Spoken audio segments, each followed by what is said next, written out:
are tracking our weather alert day for today. I'll go over the severe storm risk and show you when it finally starts to move out, how the weekend looks coming up in just a few minutes. Also, there'll be extra counselors at Sherwood Githens Middle School in Durham today, where you are looking live. The measures school leaders are taking to help kids feel safe after a gun was found in a backpack.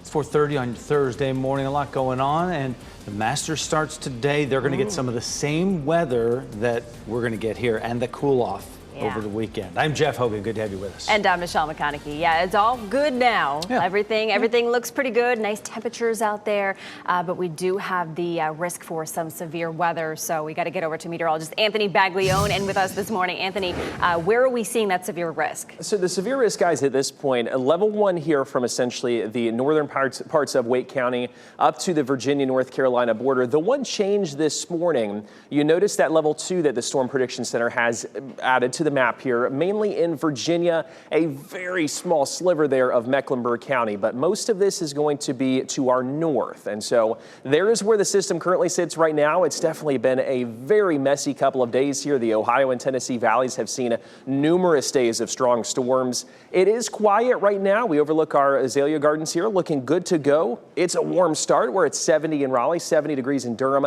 69 there in Clinton. Most of today should be dry, but we head until this evening. That's when I think the best chances for some showers and storms comes in, mainly probably about 6 to 7 p.m. That's when it moves in. We're going to start to see this push in from the west to the east, and then rounds of showers and storms continue, guys, here as we head into tonight and through the weekend. So I'll walk you through the weekend forecast as well, show you all of this messy weather coming up here in just a few minutes.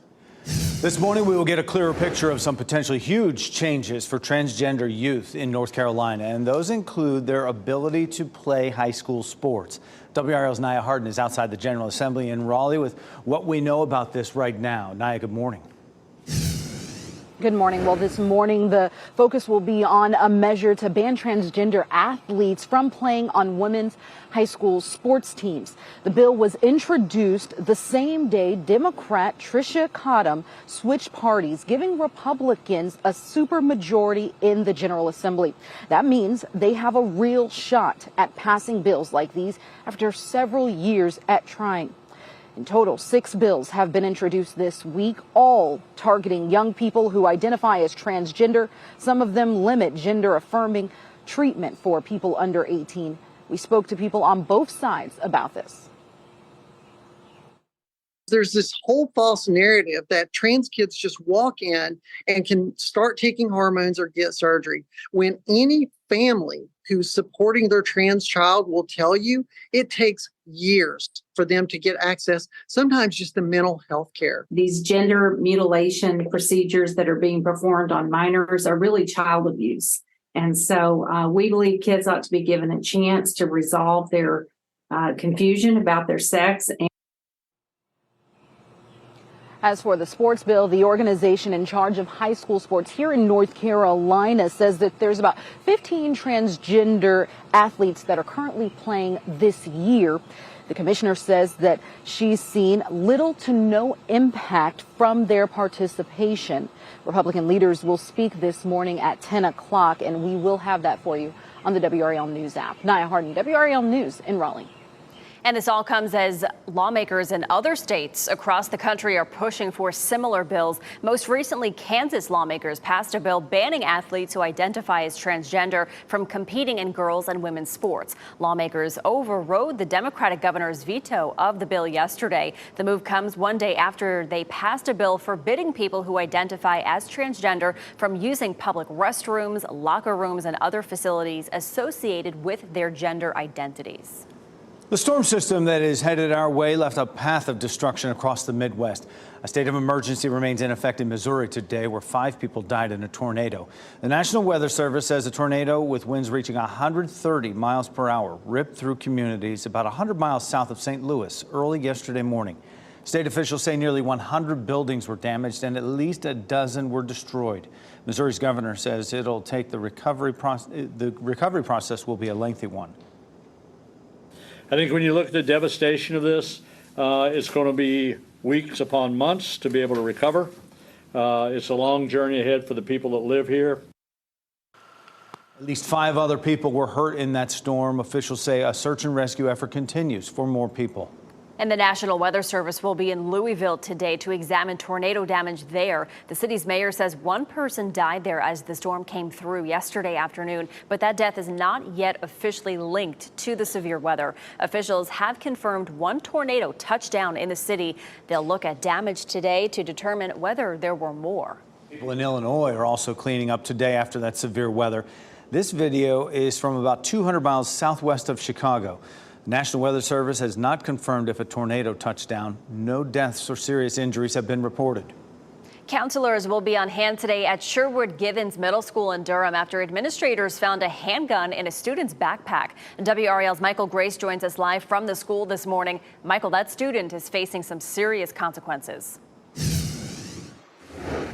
Yeah, that's right, Michelle. Right now, a year's suspension and possibly additional charges from authorities. But what's even more troubling about this situation, we asked a parent of a student here about it, and they said they weren't surprised at first because it's becoming more and more common. Obviously, the country is still just coming off that horrific shooting at that school in Nashville. But here in Durham, gun violence revolving around students is a common issue. In February, there was a shooting near Hillside High School, and in March, 2 DPS students were killed in a shooting near Brogdon Middle School. Another thing we're still working on is trying to find out from DPS why they sent the alert about the handgun after school ended, a question that we are hoping to get today. But for right now, very stressful and scary time for parents and students in this city. Live in Durham, Michael Grace, WRAL News.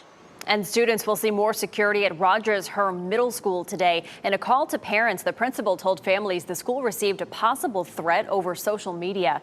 Durham police are investigating. At this point, they have not found the threat to be credible. The principal told parents to talk with their children and remind them that posting threats to school is serious and will not be tolerated. Today's the last day you can make your voice heard on whether Go Triangle should bring back its bus fares. Since the start of the pandemic, riding a Go Triangle bus has been free. Officials put out a survey that ends today asking people who use the transit service if they would continue to use it if they had to pay. The Transit Authority says it would lose about $2 million a year without fares, and that could impact services. Finding solutions to gun violence will be the focus tonight as local leaders and the Durham County Sheriff gather at Ebenezer Missionary Baptist Church. The Durham branch of the NAACP and the Durham Committee on the Affairs of Black People are hosting a panel discussion. They'll also answer questions about the best ways to reduce a rise in shootings, especially among young people. Organizers say there's a lot to work on. Their aggression and their tendencies are often taken out on one another because they can't reach the people that are causing them the hurt or the harm. And so we have to find a way to help them mitigate these things and come to terms with where they are. And tonight's discussion will start at 6:30. A $30 billion plan to spend your tax dollars on raising teacher pay and bringing health care to hundreds of thousands of people is one step closer to becoming law. The State House is set to hold one final vote today on its budget plan before sending it to the Senate. It includes the biggest raises for teachers in years and state employees as well, funding for Medicaid expansion as well. Senate Republicans want to include bigger tax cuts before sending the budget to the governor. You can read more about what's inside it on nccapital.com. Coming up, we're getting closer to having a vaccine to help fight RSV, the research Pfizer is doing to combat the respiratory illness. Plus, not one settlement offer has been made in the 8 months since this law was passed. People affected by decades of toxic water at Camp Lejeune get their first day in court. What a judge says the government needs to do to speed up the claim process. And today is a WRAL weather alert day. This is a live look at Beaufort this morning, all quiet for now. Meteorologist Anthony Baglione joins us again after the break with when we can expect this severe threat to arrive.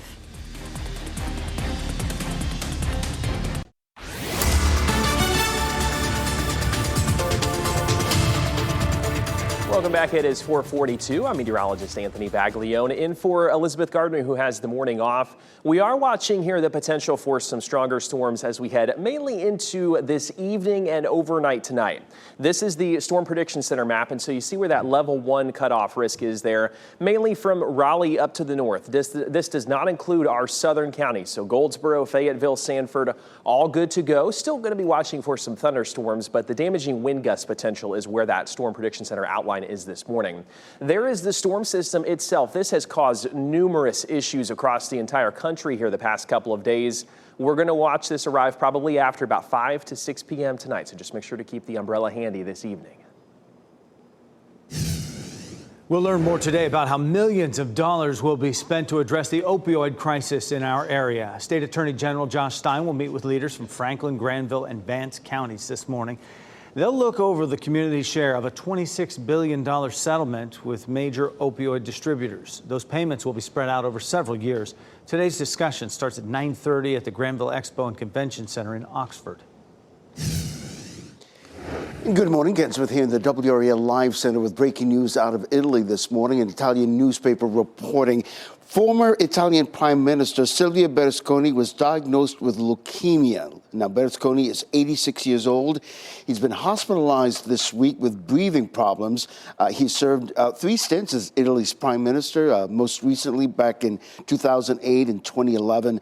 But recently, though, he was banned from politics for 6 years following a conviction on tax fraud. Again, Silvio Berlusconi, former Italian prime minister, diagnosed with leukemia.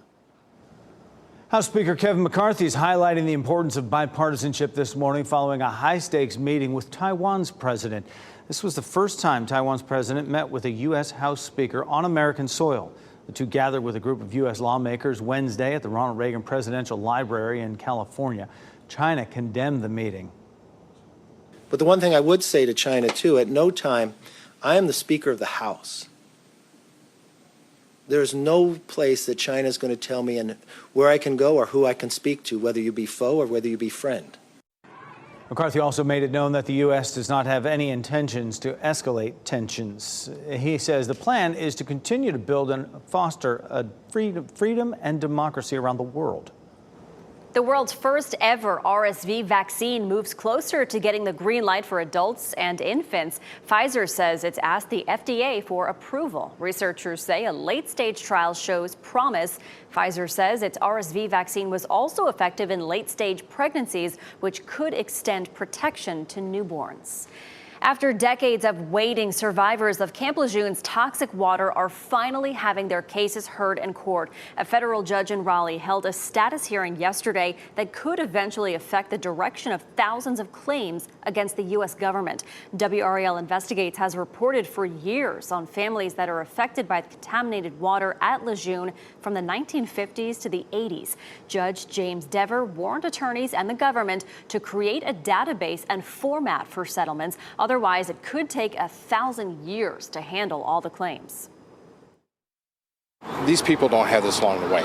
And, you know, the thing that was disappointing to hear was confirmation that not one settlement offer has been made in the 8 months since this law was passed. Last year, Congress passed the PACT Act, which would confirm the harm caused by Camp Lejeune's water and provided a path to legal recourse for thousands of families who live there. We are in a WRAL weather alert day right now. Anthony Baglione in the WRAL Severe Weather Center with exactly what that entails and where we'll see it tonight into tomorrow. Jeff, yeah, so most of today is going to be dry. So it's not going to be where you wake up and we see rain and storms and strong storms all day long. This mainly comes in here as we head into late this afternoon and evening. So let's say 5, 6 p.m. or so is when this line will start to cross. But you've probably been hearing the past couple of days. Of course, it has had some strong storms, tornadoes the past couple of days. We are not looking at a big or really any tornado threat for us today. This is mainly going to be a damaging wind event as this pushes through and isolated in nature. We're not expecting widespread damaging wind gusts, which is good. The cutoff here, that level 1 risk, is essentially northern Wake County up to the Virginia-North Carolina border. There is a level 2 risk for just a sliver of Mecklenburg County where those potentials go up just a little bit. That's where the best ingredients, though, are going to be. This storm system pushes that moisture temperature here in our direction. And a lot of times what happens when we get these cold fronts coming through, they add lift to the atmosphere, and that's why it becomes a little bit more turbulent. That's what we're going to see today. We see a mix of sun and clouds into this afternoon. There is 1 o'clock. We're still looking good to go here. No thunderstorms expected at that point. We bump this ahead to about 5 p.m. or so. That's when the secondary part of this line is going to start to push in. And I think after about 5 to 6, we're going to continue off and on showers and storms into overnight tonight. We head into tomorrow, we head into our Saturday, and then the first part of Sunday. This is really going to set up here a pretty messy pattern. There is Friday, tomorrow, lunchtime, looking like a good plan to be inside, not necessarily a good day to be outside forecast-wise. 3 p.m., rounds of showers, especially for the triangle up to the north, and again, that continues here as we head into the weekend. So this is really going to set up a pretty messy pattern over the next couple of days, and it will be noticeable tomorrow too temperature-wise. I'll show you that here in just a second. Today is still going to be warm. Tomorrow and the weekend definitely going to be a shock to the system here over the next little while. Here's where we sit right now, though. Lewisburg, it's a nice calm shot. We have some clouds in the distance. The flags are not blowing around too much, so otherwise pretty calm. It is very, very mild for us this morning. We are starting off at 70 degrees in Raleigh, 66 in Roxborough, near 70 down to the south, well above where we should be for our normal high temperature on the day, and it is still early this morning. Tomorrow it will be cooler. We'll see those temperatures, check that out, in the 50s for most of us. We're going from the 80s today, the 50s tomorrow, low 50s as we head into our Saturday. That weather alert day is actually for us today. The rain should be sticking with us over the next couple of days. Definitely cool, though, guys, into the weekend. And then we warm back up just a little bit at 76 into next week. But umbrella is going to be needed here the next several days. No doubt. Anthony, thank you. Another state is taking new measures to try to keep kids safe on social media. The push to give parents more oversight on what their kids are seeing and sharing. And getting back to weather now, you're looking live at Sanford. Again, as Anthony mentioned, it's a WRAL weather alert day. We are tracking the threat of severe weather later this afternoon. We'll have the details next.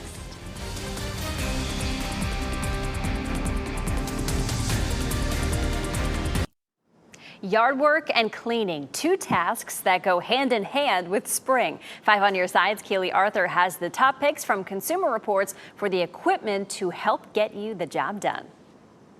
Whether you're grilling, mowing, cleaning, or just looking forward to spending some more time outside, April is the perfect month to buy the items to start your spring off just right.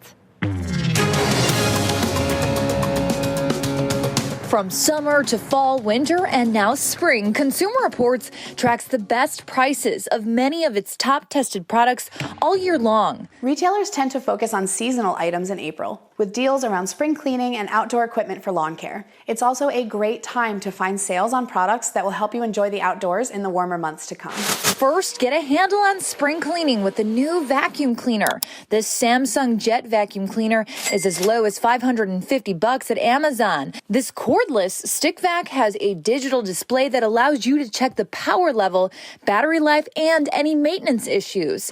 And after you're done cleaning the inside, keep things tidy outside with a new lawnmower. This Ryobi mower is as low as $299 at the Home Depot. And CR says this battery-powered mower earns top marks in mulching, evenness of cut, and noise. Now that you have all those chores done, head out to enjoy the nice weather. But first, make sure your noggin is safe with a bike helmet that will protect you. This Giro bike helmet is one of CR's top tested bike helmets at $69.95 over on Amazon. This helmet aced CR's impact tests and provided excellent ventilation. Finally, kick your feet back and dine al fresco with a brand new grill. This Permasteel grill is as low as $379.99 at Home Depot. The compact, low-priced grill heats food evenly and has 3 burners, electronic ignition, and 2 side shelves. Enjoy. Keely Arthur, 5 on your side. Another state is one step closer to requiring children to get their parents' permission to use social media. A bill was approved Wednesday by the Arkansas House of Representatives. Kids under the age of 18 would need their parents' consent. The proposal now moves back to the Senate. Utah's governor signed similar legislation into law last month. This morning, you're invited to meet the Raleigh's police chief. Chief Estella Patterson will join other law enforcement officers for Walk with a Cop at Pullen Park. They'll be on hand to answer questions about the city's police department and community efforts. You'll also get a free train ride. Today's event runs from 10 to 11 a.m. And Vice President Kamala Harris and First Gentleman Doug Emhoff are celebrating Passover. They hosted a Seder to mark the start of the Jewish holiday last night. Emhoff noted in a social media post that Passover is one of his favorite holidays. He is the first Jewish spouse of an American vice president. First major golf tournament of the year is getting started this morning. The Masters tees off at Augusta National Golf Club just a few hours, 8 a.m. this morning. 88 players will try to win that green jacket. 20 former champions, and among them, 5-time winner Tiger Woods and defending champion Scotty Scheffler. Today's a WRAL Weather Alert Day, and this is a live look at Zebulon this morning. Meteorologist Anthony Baglione will break down the timeline for today's severe weather threat. And you are looking live at Sherwood Givens Middle School in Durham right now. There will be extra counselors on hand this morning after a gun was found in a student's backpack yesterday.